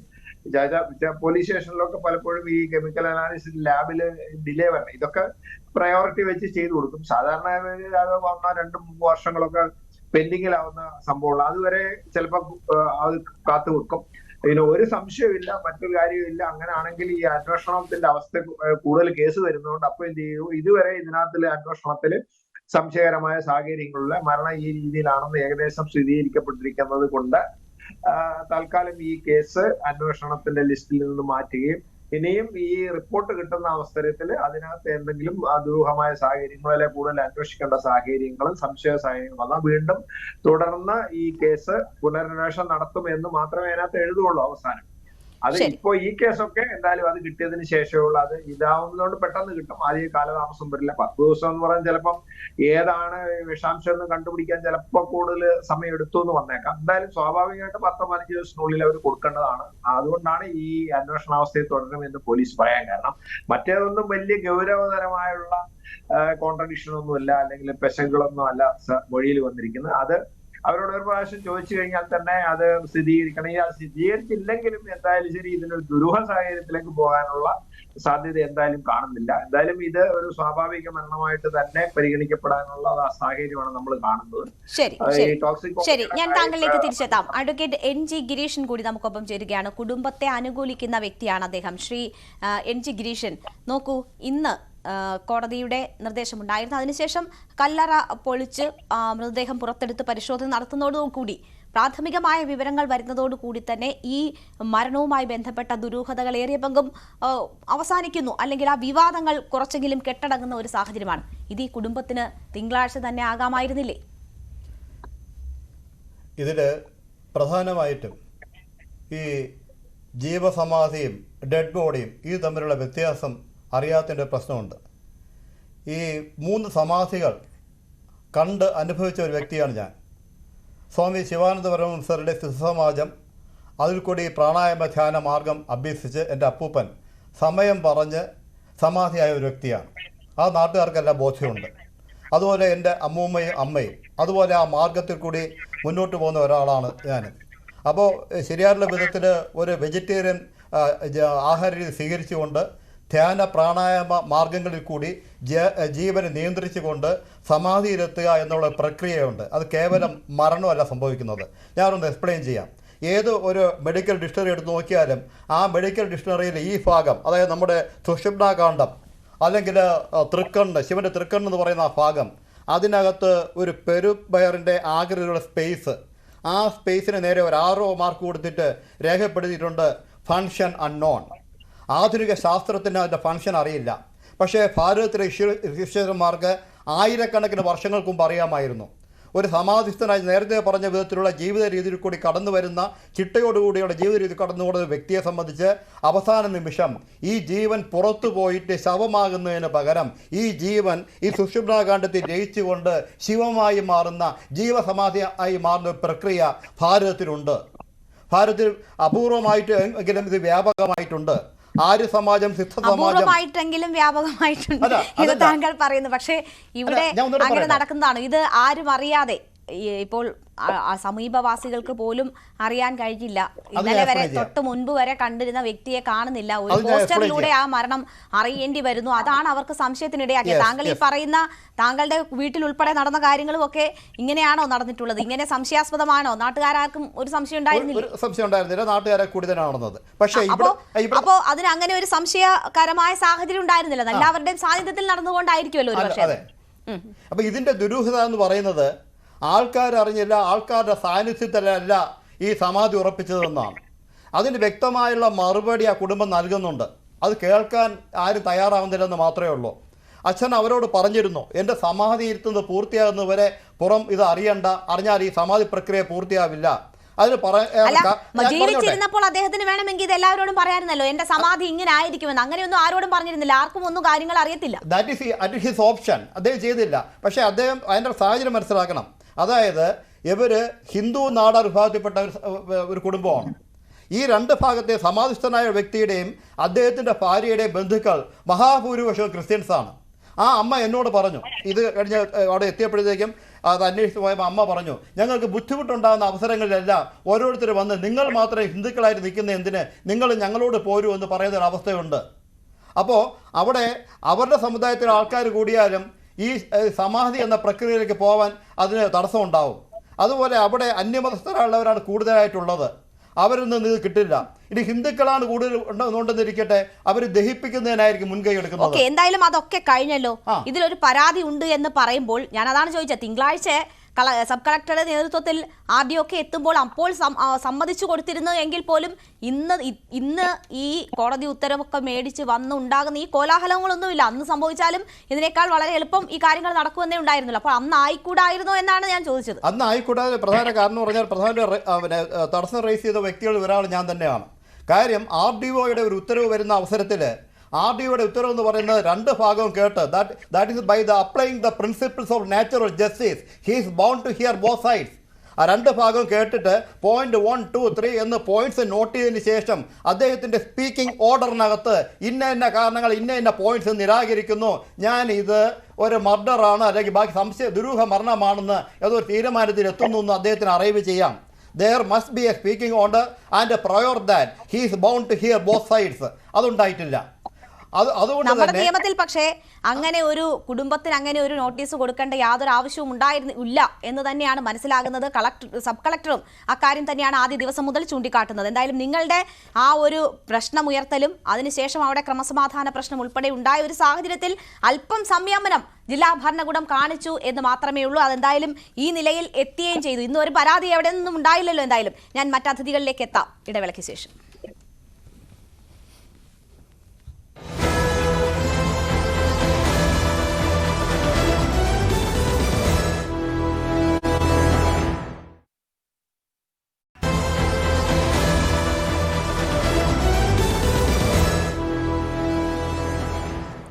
വീണ്ടും ചർച്ചയിലേക്ക്. അഡ്വക്കേറ്റ് NG ഗിരീശൻ, താങ്കൾ നേരത്തെ സംസാരിച്ചു വരികയായിരുന്നു. ഇപ്പോൾ ഈ കുടുംബം പറയുന്നത് ഈ മഹാസമാധി അവർ നടത്തിയതിന് തടസ്സം നിന്നവർക്കെതിരെ നിയമ നടപടി എടുക്കണമെന്നതാണ്. സ്വാഭാവികമായി അവിടെ നാട്ടുകാരെ സംബന്ധിച്ച് അവർക്ക് ചില പ്രശ്നങ്ങൾ അല്ലെങ്കിൽ സംശയങ്ങൾ ഉണ്ടായിരുന്നു. അവർ പരാതി കൊടുത്തു. നമ്മുടെ നിയമ സംവിധാനം അനുശാസിക്കുന്ന രീതിയിൽ അതിൽ പ്രശ്ന പരിഹാരത്തിനുള്ള ഇടപെടൽ, എന്താണ് സംഭവിച്ചതെന്ന് അറിയാനുള്ള ഇടപെടലുകൾ നടന്നു. അതിനപ്പുറം ഇത് ജാതിയുടെയും മതത്തിൻ്റെയും പേര് പറഞ്ഞുള്ള തിരിവുകളായി, അങ്ങനെയുള്ള ഒരു കമ്മ്യൂണൽ ഇഷ്യൂ ആയി, ക്രമസമാധാന പ്രശ്നമാക്കിയൊക്കെ കൊണ്ടുപോകേണ്ടുന്ന കാര്യമുണ്ടോ? ഇപ്പോൾ നാളെ വലിയ മഹാസമാധിയായി ആചരിക്കാനും ആഘോഷിക്കാനും ഒക്കെ തീരുമാനിച്ചിരിക്കുന്നു എന്ന് പറയുന്നു. അങ്ങനെയൊക്കെയുള്ളൊരു ഒരു ഏറ്റുമുട്ടലിന്റെ ഘട്ടമോ സമയമോ ആണോ ഇത്? ഒരു വ്യക്തിയുടെ ജാതിയുടെ മതത്തിൻ്റെ ഒന്നും പേര് പറയാതെ 1-2 ഇൻസിഡൻസ് സൂചിപ്പിക്കാം. ഇത് സ്വാഭാവികമായിട്ടും വിദ്യയുടെ അടിസ്ഥാനത്തിൽ പണിതിട്ടുള്ള ക്ഷേത്രവും വാസ്തുവിൻ്റെ കണക്കനുസരിച്ചുള്ള 4 മതിലുകളുമാണ്. പഞ്ചവർഗം ചെയ്ത മതിലാണത്. ആ ഒരു മതിൽ പൊളിച്ചിട്ട് എനിക്ക് കാറ് കൊണ്ടുപോകാൻ ആവശ്യപ്പെട്ട ഒരു വ്യക്തി വന്നു. സ്വാഭാവികമായിട്ടും ഗവൺമെൻറ് സഭയ്ക്ക് അനുവദിക്കാൻ പറ്റില്ല. അദ്ദേഹം നിരാകരിച്ചു. കണക്ക് തെറ്റും. രണ്ടാമത്തെ ഒരു വിഷയം എന്ന് പറയുന്നത് ഒരു നാഗപ്രതിഷ്ഠ നടത്തിയിട്ടുണ്ട്. അതിന് ഏകദേശം ഒരു 75 മീറ്റർ മാറി ഒരു സ്വകാര്യ വ്യക്തിയുടെ വസ്തു വാങ്ങിച്ച് അത് നാഗപ്രതിഷ്ഠ നടത്തിയിട്ടുണ്ട്. ആ നാഗപ്രതിഷ്ഠ മാറ്റണമെന്നും പറഞ്ഞിട്ട് ഒരു വിഭാഗം നഗരസഭയിൽ പോയി. നഗരസഭയിൽ നിന്ന് കൊടുത്ത നോട്ടീസ്, അതിന് ഗോവിന്ദ് സ്വാമി കൊടുത്ത മറുപടിയെല്ലാം ഞാൻ വായിച്ചു. വളരെ ബെഫിറ്റിംഗ് റിപ്ലൈ കൊടുത്തു. ആ റിപ്ലൈ കിട്ടിയതിന് ശേഷം നഗരസഭ പറഞ്ഞു ഇതിലേക്ക് നഗരസഭയ്ക്കൊന്നും ചെയ്യാനില്ല, ഇത് മാറ്റണമെന്നോ ഒക്കെ ഉള്ളവർ നേരെ കോടതിയിലേക്ക് പോകുമെന്ന് പറഞ്ഞു. ആരും കോടതിയിൽ പോയിട്ടില്ല. ഇങ്ങനെയുള്ള ചില നിക്ഷിപ്ത താല്പര്യങ്ങൾ, അതുമായിട്ട് ബന്ധപ്പെട്ടവരും അതറിയാതെ പെട്ടുപോയവരുമാണ് ഈ മാസ് പെറ്റീഷനകത്തുള്ളത്. പിന്നെ ജാതിയുടെ മതത്തിൻ്റെ ഒന്നും പരാമർശിക്കാൻ പാടില്ലാത്തതുകൊണ്ട് അത് പരാമർശിക്കാതെ ഇരിക്കുന്നതാണ് ഉചിതമെന്നുള്ളത് കൊണ്ട് ഞാൻ അതിലേക്കൊന്നും കടക്കുന്നില്ല. ഈ മാസ് പെറ്റീഷൻ കൊടുക്കുന്നവർ ചില ഔചിത്യങ്ങളും ധർമ്മങ്ങളും ഒക്കെ പാലിക്കേണ്ടതുണ്ട്. അതിവിടെ പാലിച്ചിട്ടില്ല എന്നുകൂടെ എനിക്ക് പറയാം. പിന്നെ മഹാസമാധി, സ്വാഭാവികമായിട്ടും ഒരു ജീവസമാധിയെ അവഹേളിക്കുന്നതിൻ്റെ അവസാനം അവഹേളിച്ചു. ഒരു വിധത്തിൽ പറഞ്ഞാൽ അഡ്മിനിസ്ട്രേറ്റീവ് ടെററിസം അവിടെ നടന്നു. ശ്രീ ഗിരീഷിനെ ഇവിടെ ഇപ്പോൾ അവഹേളിച്ചു എന്നുള്ള വാക്ക് ഉപയോഗിക്കുന്നത് എന്തിനാണ് എന്ന് എനിക്ക് മനസ്സിലാകുന്നില്ല. നോക്കൂ, ഇവിടെ നമ്മൾ കഴിഞ്ഞ കുറച്ച് നാളുകൾക്ക് മുൻപ് കേട്ടതാണല്ലോ നരബലി നടന്നു എന്നത്. വിശ്വാസത്തിന്റെ പേരിലായിരുന്നു നരബലി നടന്നത്. കേരള സമൂഹത്തിൽ എന്തെങ്കിലും നടക്കുമെന്ന് കരുതിയിരുന്ന കാര്യമാണോ? അവിടെ അത് സംഭവിച്ചു. അവരുടെ ജീവിത രീതികളോ മറ്റോ വലിയ സംശയങ്ങളൊന്നും ചുറ്റുപാടും ഉണ്ടായിരുന്നവർക്കൊന്നും ഉണ്ടായിരുന്നില്ല. പക്ഷേ ചില കാരണങ്ങളിൽ ചില സംശയങ്ങൾ അത് എവിടെ ചെന്ന് എത്തി എന്ന് താങ്കൾ കണ്ടതല്ലേ. അപ്പോൾ ഈ കുടുംബത്തെ സംബന്ധിച്ച് അവിടെ ജീവനോടെ ഉണ്ടായിരുന്ന ഒരാളെ ഒരു ദിവസം പോസ്റ്ററായി മാത്രം കാണുന്നു. ഇങ്ങനെയാണോ ഒരു മരണം നമ്മുടെ സമൂഹത്തിൽ ഉണ്ടാകുന്നത് ഇതുവരെ കണ്ടിട്ടുള്ളത്? അവർക്ക് സ്വാഭാവികമായി സംശയമുണ്ടായി. അവർ പരാതി കൊടുത്തു, അന്വേഷിച്ചു, ഒന്നും സംഭവിച്ചിട്ടില്ല, മറ്റ് അനിഷ്ട സംഭവങ്ങളൊന്നും അവിടെ ഉണ്ടായിട്ടില്ല എങ്കിൽ സമാധാനം, സന്തോഷം, അത്രയേ ഉള്ളൂ, അത്രയേ നടന്നിട്ടുള്ളൂ. സമാധാനം, സന്തോഷം എന്ന് പറയുന്നത് ഈ നിക്ഷിപ്ത താല്പര്യക്കാരെ സംബന്ധിച്ച് അവരുടെ ലക്ഷ്യം നേടി. ഈ മഹാനായുള്ള ഒരു വ്യക്തിയെ എന്താണ് സംഭവിച്ചതെന്ന് അറിയണമായിരുന്നു. അത് നമ്മുടെ നിയമ സംവിധാനങ്ങൾ നൽകുന്ന വഴിയിലൂടെ പോയി അതിന്റെ എന്താണ് സംഭവിച്ചതെന്ന് അറിയുന്നതിൽ എന്താണ് തെറ്റ്? നിയമ സംവിധാനത്തിൽ കൂടി ഇനിയും എന്തൊക്കെ ചെയ്യാൻ കഴിയുമെന്ന് കാണാൻ പോവുകയാണ്. ആ സംവിധാനത്തിൽ കൂടി നിക്ഷിപ്ത താല്പര്യക്കാരുടെ താല്പര്യം അനുസരിച്ച് ഈ ക്ഷേത്രം അടച്ചുപൂട്ടുക, അതോടൊപ്പം തന്നെ ഈ മഹാനായ വ്യക്തിയെ അവഹേളിക്കുക, അതിന് വേണ്ടി മാത്രം നടത്തിയൊരു നാടകമായിരുന്നു ഇത്. അതിൽ യാതൊരു സംശയവുമില്ല. പോലീസിന് അന്വേഷിക്കാമായിരുന്നല്ലോ. ഈ 5 പേരുണ്ട്. അതെ, ഞാൻ പറയട്ടെ, സമാധിസ്ഥന്റെ ഭാര്യയുണ്ട്, 2 ആൺമക്കളുണ്ട്, അവരുടെ ഭാര്യമാരുണ്ട്. പോലീസിന് വേണ്ട വിധത്തിൽ ചോദിച്ചെങ്കിൽ മർഡർ നടത്തിയോ അന്വേഷിക്കാൻ അറിയാമായിരുന്നല്ലോ. അതിന്റെ ഭാഗമല്ലേ, അതിന്റെ ഏറ്റവും പ്രാഥമികമായിട്ടുള്ള നടപടിയിൽ എന്ത് സംഭവിച്ചു എന്നറിയാൻ. അല്ലാണ്ട് പോലീസ് നിങ്ങൾ പറയുന്നത് പോലെ എന്ന് അവർ പറയുന്നത് കേട്ട് മടങ്ങണമായിരുന്നു. എന്താണ്, എങ്ങനെയാണോ അന്വേഷണം നടക്കേണ്ടത്? എല്ലായിടത്തും ഇങ്ങനെയാണോ അന്വേഷണം നടക്കുന്നത്? അല്ല, ഇന്ന് സർക്കിൾ പറയുന്നതായിട്ട് കേട്ടോ, ഞങ്ങൾ ഇനി ചോദ്യം ചെയ്യാൻ പോകണം. ഇത്രയും കാര്യം ചോദ്യം ചെയ്യാൻ വയ്യായിരുന്നോ? ഇനിയാണോ ചോദ്യം ചെയ്യുന്നത്? മൊഴിയെടുക്കും, വേണ്ടി വന്നാൽ മൊഴിയെടുക്കും എന്ന് CI പറയുന്നു. ആവശ്യമുണ്ടെങ്കിൽ കേസ് പൂർണ്ണമായിട്ടില്ല എന്ന് പറയുന്നല്ലോ. ഇപ്പോഴും പ്രാഥമിക റിപ്പോർട്ട് മാത്രമല്ലേ വന്നിട്ടുള്ളൂ. ഇനി രാസപരിശോധനാ ഫലം ഉൾപ്പെടെ വരുമ്പോൾ എന്താണ് സാഹചര്യം എന്നനുസരിച്ച് വേണമെങ്കിൽ മൊഴിയെടുക്കും. അപ്പൊ കുറെ പേര് പ്രാർത്ഥന, ഈ രാസപരിശോധന റിസൾട്ട് വരുമ്പോഴെങ്കിലും ഇവരെ ഒന്ന് പ്രതികളാക്കി കിട്ടിയെങ്കിൽ, മർഡേഴ്സ് ആക്കി കിട്ടിയെങ്കിൽ നന്നായിരുന്നു എന്നുള്ള വിധത്തിലാണ് പ്രാർത്ഥന പോകുന്നത്. അത് നടക്കാൻ പോകുന്നില്ല. അങ്ങനെ ആരെങ്കിലും പ്രാർത്ഥിക്കുന്നുണ്ടോ നമുക്കറിയില്ല. നമ്മൾ ഇങ്ങനെ ഒരു വിഷയം ഉണ്ടാകുന്നു, അവിടെ പോകുന്നു, അറിയുന്നു. ആ കുടുംബത്തിന്റെ പ്രതികരണമാണ് ഏറ്റവും കൂടുതൽ മാധ്യമങ്ങളിലൂടെ എല്ലാവരും കേട്ടത്. ആ കുടുംബത്തിന്റെ പ്രതികരണമാണ്. ശ്രീ വിഷ്ണുപുരം ചന്ദ്രശേഖരൻ, നാളെ ഇനി അവിടെ മഹാസമാധി നടക്കാൻ പോകുന്നു എന്നാണ് മനസ്സിലാകുന്നത്. ഈ പറഞ്ഞത് സത്യമെന്ന് തെളിഞ്ഞു എന്ന് കുടുംബം ഇന്ന് പറയുന്നു. ശരി, അവർ പറഞ്ഞത് ഇതുവരെ സത്യമാണ്, ഇതുവരെ പറഞ്ഞ കാര്യങ്ങളിൽ വളരെ വൈരുദ്ധ്യങ്ങളൊന്നും ഉണ്ടായിട്ടില്ല. പക്ഷെ എങ്കിലും നോക്കൂ, ഒരു സമൂഹത്തിൽ നടക്കേണ്ടുന്ന കാര്യങ്ങളാണോ നമ്മളുടെ ഒരു പുരോഗമന സമൂഹം എന്ന് നമ്മൾ അവകാശപ്പെടുന്ന, അല്ലെങ്കിൽ അങ്ങനെ അഹങ്കരിക്കുന്ന ഒരിടത്ത് നടക്കേണ്ടുന്ന കാര്യങ്ങളാണോ നടന്നത്? അത് ഏതെങ്കിലും തരത്തിൽ അഭിമാനിക്കാൻ കഴിയുന്ന കാര്യമാണോ? ഇനിയിപ്പോൾ നാളെ ഇതിലും വലിയ ആഘോഷം നടത്തി എന്താണ് അതിന്റെ പിന്നിലൊക്കെയുള്ള ലക്ഷ്യങ്ങൾ? ലക്ഷ്യം, ഒരാളെ ഒരു 15 വയസ്സ് മുതലേ അയാളൊരാഗ്രഹമായിരുന്നു, എനിക്ക് ജീവിതത്തിൽ ഓ നമശിവ പറഞ്ഞുകൊണ്ട് അവസാനം സമാധിയാവണം. സമാധിയായതിനെ വെട്ടിപ്പൊളിച്ച് എല്ലാം എടുത്തുകൊണ്ട് പോയി അദ്ദേഹത്തിനെ അങ്ങ് വലിച്ചെറിഞ്ഞ് കളയാനാണോ? ജനങ്ങളുടെ മുമ്പിൽ അദ്ദേഹത്തിനെ നമ്മൾ മാപ്പ് ചോദിച്ചുകൊണ്ട് നാളെ അദ്ദേഹത്തിന് ഇവിടെ ഏറ്റ മോശമായ പ്രക്രിയയ്ക്ക് മറുപടി പറഞ്ഞുകൊണ്ട് നമ്മൾ ഒരു നാമജപ ഘോഷയാത്രയായിട്ട് എന്നെ ഒരു രാജാവിന് തുല്യമായിട്ട് കണ്ട് അദ്ദേഹത്തിൻ്റെ അടുത്ത് ഒരു മഹാസമാധിയാക്കാൻ തന്നെ തീരുമാനം. അതിനിടയ്ക്ക് കൂടി 2 കാര്യം കൂടി ഓർമ്മപ്പെടുത്താൻ. ഒന്ന്, കള്ളം പറഞ്ഞ് ഒരു ബന്ധുവാണ് എന്ന് പറഞ്ഞ കാര്യം. 2, അദ്ദേഹം ഈ മരിക്കുന്നതിൻ്റെ തലേ ദിവസം വരെ എല്ലാ ദിവസവും വീട്ടിൽ നിന്ന് ഈ ക്ഷേത്രത്തിൽ ആ ദീപാരാധന സമയമാകുമ്പോൾ എത്തുന്നുണ്ടായിരുന്നു. കെടരോഗിയായിരുന്നു, എഴിക്കാൻ ഒക്കുമോ എന്നൊക്കെ പറയുമ്പോഴും പരിസരത്തുള്ളവർ പറയുമ്പോൾ ചാനലുകാരും അത് ശരിയാണോ എന്ന് അന്വേഷിക്കണമായിരുന്നു. ബന്ധുവാണെങ്കിൽ ബന്ധുവാണെന്ന് ആരെങ്കിലും പറഞ്ഞു കേട്ടു, അതിനുവേണ്ടി ആളുകൾ കൂടി നിന്നു. അവർ പറഞ്ഞ കാര്യങ്ങൾ ചാനലിലൊപ്പി, നാട് മുഴുക്ക അയാളെ മോശക്കാരനായി, കൊലക്കേസിൽ പ്രതിയായി, 8 വരെ വെട്ടി, എന്തെല്ലാം കാര്യങ്ങൾ. ആരെ വെട്ടിയതാണ് എനിക്കറിയാം. ആ കാലഘട്ടത്തിൽ അദ്ദേഹത്തിന് അവിടെ ഒരു വലിയ ലഹള നടന്നു. നെയ്യാറ്റിങ്കര രാജശേഖരൻ നായർ എന്ന് പറഞ്ഞാൽ DYSPക്ക് വെട്ടേറ്റു. ആ ഇരുഭാഗമായിട്ടുള്ള ലഹളയിൽ ഇദ്ദേഹം പ്രതിയായി. 28 ദിവസം അദ്ദേഹം അതിൽ ജയിൽവാസം അനുഷ്ഠിച്ചിട്ടുണ്ട്. ആർക്കും അങ്ങോട്ടും ഇങ്ങോട്ടും മുറിവൊന്നുമില്ല. ഞാനാണ് അയാൾ അന്ന് ജാമ്യം ഇറക്കിയത്. അതുകൊണ്ട് എനിക്ക് വ്യക്തമായിട്ടറിയാം, ഈ ചാനലുകൾ തട്ടിവിട്ട കാര്യങ്ങൾ അയൽവാസി എന്നൊക്കെ പറഞ്ഞ് ബന്ധുവാക്കി, അത് കഴിഞ്ഞ് അയാളെ കെടരോഗിയാക്കി, നിത്യം തൊഴുതുകൊണ്ടിരുന്നവനെയൊക്കെ പറഞ്ഞൊരു ഹുമ്പുണ്ടാക്കി, ഒരു കുഴപ്പമുണ്ടാക്കി, അദ്ദേഹത്തിന് മോശക്കാരനാക്കിയതുകൊണ്ട് രാജാവിന് തുല്യമായിട്ട് നാളെ നഗരത്തിലൂടെ 1 കിലോമീറ്റർ ദൂരം ജനങ്ങൾ അദ്ദേഹത്തെ കൊണ്ട് മഹാസമാധിയായിട്ട് തന്നെ അടക്കം, അല്ലെങ്കിൽ ആ നാട്ടിൽ നമ്മുടെ ആരും മനുഷ്യനായിട്ട് കാണാൻ കഴിയില്ല. കാരണം അത്ര ദയനീയമായിട്ടാണ് അദ്ദേഹത്തിനെയും കുടുംബത്തെയും എല്ലാവരും വേട്ടയാടിയത്.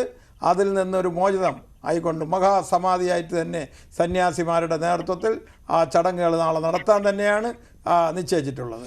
ശരി, ഡോക്ടർ TS ശ്യാംകുമാർ കൂടി നമുക്കൊപ്പം ചേരുകയാണ്. ശ്രീ ശ്യാംകുമാർ, ഇവിടെ നമ്മൾ ഇന്നലെ ഈ ചർച്ചയിൽ ഏറെ ദുരൂഹതകൾ ഉണ്ടായിരുന്നു. പക്ഷേ പോസ്റ്റ്മോർട്ടം പ്രാഥമിക വിവരങ്ങൾ വരുമ്പോൾ വലിയ ദുരൂഹതകളില്ല എന്നാണ് മനസ്സിലാകുന്നത്. പക്ഷേ ഇനിയും പരിശോധനാ ഫലങ്ങൾ വരേണ്ടതുണ്ട്. തങ്ങൾ പറഞ്ഞതൊക്കെ സത്യമെന്ന് തെളിയുന്നു എന്ന് ആ കുടുംബം പറയുന്നു. ഇതിപ്പോൾ ഒരു വൻ വിജയമായി ആഘോഷിക്കാൻ അല്ലെങ്കിൽ ആചരിക്കാനൊക്കെയുള്ള തീരുമാനങ്ങൾ ഹിന്ദു സംഘടനകൾ എടുക്കുകയാണ്. ഇതുവരെ നടന്നതിനേക്കാൾ വലിയൊരു സമാധി ഒരുക്കുകയാണ്. ഇന്നലെ വരെ പറഞ്ഞത് ആളുകൾ കണ്ടാൽ, ശരീരം വെട്ടിമുറിച്ചാൽ അത് സമാധിയാകില്ല എന്നായിരുന്നു. ഇന്ന് അതൊക്കെ മാറി. നാളെ ഇനി അത് മഹാസമാധിയായി മാറുകയാണ് പോസ്റ്റ്മോർട്ടത്തിന് ശേഷം. ഇതൊരു തിരിഞ്ഞു നടത്തമാണോ കാലത്തിൻ്റെത്? ഇനി ഇതൊരു ട്രെൻഡ് ആവാൻ സാധ്യതയുണ്ടോ കേരളത്തിൽ? ഇവിടെ നമ്മൾ പരിശോധിക്കേണ്ട 1-2 വിഷയങ്ങളുണ്ട്. ആ വിഷയങ്ങളെ പരിശോധിക്കാതെ, ആ വിഷയങ്ങളെ പരിഗണിക്കാതെ മറ്റു ചില കാര്യങ്ങളിലേക്ക് വഴിതെറ്റിപ്പോകുന്നത് ശരിയല്ല എന്നൊരു നിരീക്ഷണമാണ് എനിക്കുള്ളത്. അതിൽ ഒന്നാമത്തെ പ്രശ്നം എന്ന് വെച്ചാൽ, പറഞ്ഞതെല്ലാം സത്യമാണെന്ന് തെളിഞ്ഞോ തെളിഞ്ഞു എന്ന് പറയുന്നതിൽ എനിക്ക് സംശയമുണ്ട്. കാരണം പോലീസും നീതിന്യായ വ്യവസ്ഥയും അത് അന്വേഷിച്ചുകൊണ്ടിരിക്കുകയാണ്. പോസ്റ്റ്മോർട്ടം, അതിന്റെ പരിശോധനകൾ, അതിന്റെ റിപ്പോർട്ടും, അതിന്റെ മറ്റു നടപടിക്രമങ്ങളും, ആന്തരിക അവയവങ്ങളുടെ പരിശോധനകളുടെ റിസൾട്ടും ഒക്കെ വരാനിരിക്കുന്നു. അതിന്റെ കൂടുതൽ കാര്യങ്ങൾ അന്വേഷണത്തിലാണ്. അന്വേഷണ ഉദ്യോഗസ്ഥർ അത് വെളിപ്പെടുത്തേണ്ടതായിട്ടിരിക്കുമ്പോൾ പറഞ്ഞതെല്ലാം സത്യം എന്ന് തെളിഞ്ഞു എന്ന് പറയുന്നതിൽ ഒരു അസ്വാഭാവികതയുണ്ട്. ഇവിടെ നമ്മൾ കാണേണ്ട പ്രധാനപ്പെട്ട പ്രശ്നം എന്ന് വെച്ചാല് ഒരു കുറ്റകൃത്യം നടന്നിരിക്കുന്നു.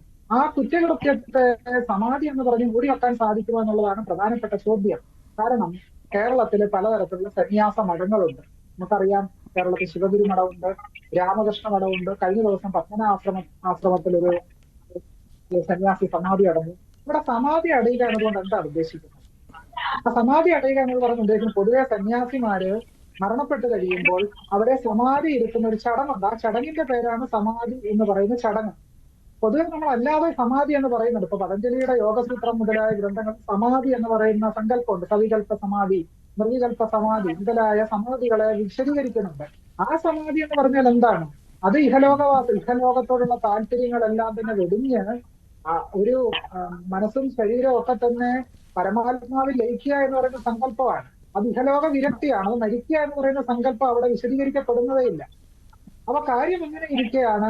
ഇവിടെ ഈ സമാധി എന്ന് പറയുന്നത് അതിന്റെ അനുഷ്ഠാനത്തെയും സങ്കല്പത്തെയും എല്ലാം കൂടെ കൂട്ടിക്കുഴച്ച് വളരെ സങ്കീർണമാക്കി ജനങ്ങൾക്ക് മുമ്പിൽ അവതരിപ്പിക്കാൻ ശ്രമിക്കുന്നു. ഇതുവരെ ഞാൻ ആദ്യം സൂചിപ്പിച്ചതുപോലെ കേരളത്തിൽ ധാരാളം സന്യാസം അടങ്ങുകൊണ്ട് അവിടെയൊക്കെ ആളുകൾ സമാധി ഇരുത്തൽ ചടങ്ങ് നടക്കുന്നുണ്ട്. അവിടെ ഒന്നും സ്റ്റേറ്റ് ഇടപെടുന്നില്ലല്ലോ. കാരണം എന്താണ് സ്റ്റേറ്റ് ഇടപെടാത്തത്? വളരെ കൃത്യമായിട്ട് മരണം റിപ്പോർട്ട് ചെയ്യപ്പെടുന്നുണ്ട്, അത് രേഖപ്പെടുത്തപ്പെടുന്നുണ്ട്. ഇവിടെ സംഭവിച്ച പ്രശ്നം എന്താണ്? ഇവിടെ എന്തുകൊണ്ടാണ് സ്റ്റേറ്റിന് ഇടപെടേണ്ടി വന്നത്? നീതിന്യായ വ്യവസ്ഥയ്ക്ക് ഇടപെടേണ്ടി വന്നത് എന്താണ് എന്നുള്ള പ്രശ്നം മറച്ചു വെക്കപ്പെടുന്നു എന്നുള്ളതാണ് സുപ്രധാനമായ വിഷയം. ഇവിടെ നമുക്ക് കുറ്റകൃത്യം എന്താണ്? ഇവിടെ അദ്ദേഹം സമാധി അടഞ്ഞോ, അദ്ദേഹത്തിന്റെ മരണത്തെ സമാധി എന്ന് വിളിക്കുകയോ മഹാസമാധിയായിട്ട് അത് ആചരിക്കുകയൊക്കെ തന്നെ ചെയ്യാനുള്ള സ്വാതന്ത്ര്യം ഇന്ത്യ മഹാരാജ്യത്തുണ്ട്. അത് ചെയ്യട്ടെ. അതില് നമ്മൾ മറ്റ് ആരും ഇടപെടേണ്ടതായിട്ടുള്ള ആവശ്യമില്ല. നമ്മൾ മഹാസമാധിയായിട്ട് ഇരുത്താനോ സമാധിയായിട്ട് ആദരിക്കാനോ ഒക്കെ സ്വാതന്ത്ര്യമുള്ള രാജ്യമാണ് നമ്മുടെ രാജ്യം. പക്ഷെ പ്രശ്നം എന്താണ്? പ്രശ്നം അദ്ദേഹത്തിന് എന്താണ് സംഭവിച്ചത് എന്ന് മറച്ചു വെച്ചു എന്നുള്ളതാണ്. അദ്ദേഹത്തിന്റെ മരണം റെക്കോർഡ് ചെയ്യപ്പെട്ടിട്ടില്ല. അതുകൊണ്ടാണ് ഇന്നലെ തന്നെ ഹൈക്കോടതി പറഞ്ഞത് മരണ സർട്ടിഫിക്കറ്റ് കൊണ്ടുവരും എന്നാണല്ലോ കോടതി പറഞ്ഞത്. എന്താണ് അതിൽ നിന്നും നമുക്ക് വ്യക്തമാകുന്നത്? അദ്ദേഹത്തിന് എന്താണ് സംഭവിച്ചത് എന്ന് സ്റ്റേറ്റിന് അറിഞ്ഞുകൂടാ. അപ്പൊ എന്താണ് സംഭവിച്ചത് എന്ന് സ്റ്റേറ്റ് പരിശോധിക്കേണ്ടത് ആവശ്യമായിട്ടാണിരിക്കുന്നത്. അല്ലെങ്കിൽ വളരെ കൃത്യമായിട്ട് അദ്ദേഹത്തിന്റെ മരണം റിപ്പോർട്ട് ചെയ്യുകയും അതിനുശേഷം ഈ പറയുന്ന സമാധി ഉൾപ്പെടെയുള്ള കാര്യങ്ങൾ നടത്തുകയും ചെയ്ത് ആർക്കും ഒരു പ്രശ്നമില്ല. കേരളത്തിൽ പല സ്ഥലത്തും ഞാൻ ആദ്യം സൂചിപ്പിച്ചത് ഈ സമാധി ഇരുത്തൽ ചടങ്ങ് നടക്കുന്നുണ്ട്. അത് സ്വാഭാവികമായിട്ട് തന്നെ നടന്നു പോകും. അപ്പോ അസ്വാഭാവികമായ ഒരു പ്രക്രിയ നമ്മുടെ സംസ്ഥാനത്ത് നടന്നതുകൊണ്ടാണ് ഈ വിധമുള്ള പ്രശ്നങ്ങളെല്ലാം ഉണ്ടായത്. അല്ലെങ്കിൽ ഈ വളരെ സ്വാഭാവികമായ രീതിയിൽ അദ്ദേഹത്തിന് മരണം അതിനെ സമാധി എന്ന് വിളിക്കാൻ ഇഷ്ടപ്പെടുന്നവർ അങ്ങനെ വിളിച്ചോട്ടെ. പക്ഷെ അത് എന്തു തന്നെയായാലും അത് സ്റ്റേറ്റ് അറിയണമെന്നുണ്ടല്ലോ. ഞാൻ മറ്റൊരു പ്രധാനപ്പെട്ട പ്രശ്നം കൂടി ഇവിടെ സൂചിപ്പിക്കാം. ഇന്ത്യൻ ഭരണഘടന മനുഷ്യരെ സമാധിയാക്കാൻ അനുവദിക്കുന്നില്ല. ഇന്ത്യൻ ഭരണഘടന ഒരാളിപ്പോ സമാധിയായെന്ന് പറഞ്ഞ് ഇന്ത്യൻ ഭരണഘടനയ്ക്ക് സ്റ്റേറ്റിന് അംഗീകരിച്ചു കൊടുക്കാൻ പറ്റുമോ? കാരണം ഭരണഘടന അനുസരിച്ച് ന്യായ വ്യവസ്ഥ അനുസരിച്ച് മരണം റെക്കോർഡ് ചെയ്യപ്പെടേണ്ടതുണ്ട്. എങ്ങനെയാണ് മരിച്ചത് എന്ന് അറിയേണ്ടതായിട്ടുണ്ട്, എങ്ങനെയാണ് അന്തരിച്ചത് എന്ന് അറിയേണ്ടതായിട്ടുണ്ട്. അതിന്റെ ഭാഗമായിട്ടല്ലേ ഈ പ്രക്രിയ എല്ലാം നടക്കുന്നത്. അത് അദ്ദേഹത്തെ അപമാനിച്ചതല്ല, അദ്ദേഹത്തിന്റെ പൗരാവകാശത്തെ ഉറപ്പുവരുത്തിയതാണ് എന്നല്ലേ നമ്മൾ മനസ്സിലാക്കേണ്ടത്. ഇനി ഞാൻ ഒരു പോയിന്റ് പറഞ്ഞിട്ട് അവസാനിപ്പിക്കാം.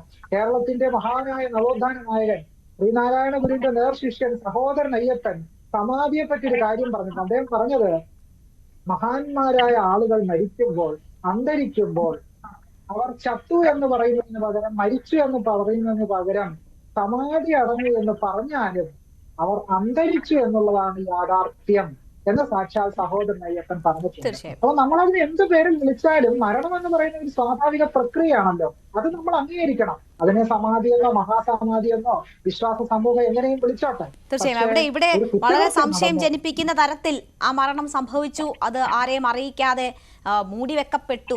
ആ സാഹചര്യത്തിലാണ് ഒരു പരാതി ഉണ്ടാകുന്നതും ഈ നിലവരെ കാര്യങ്ങൾ എത്തിയതും. ശ്രീ ശ്യാം കുമാർ, താങ്കൾ എന്തോ പറയണമെന്ന് സൂചിപ്പിച്ചു വളരെ പെട്ടെന്ന്.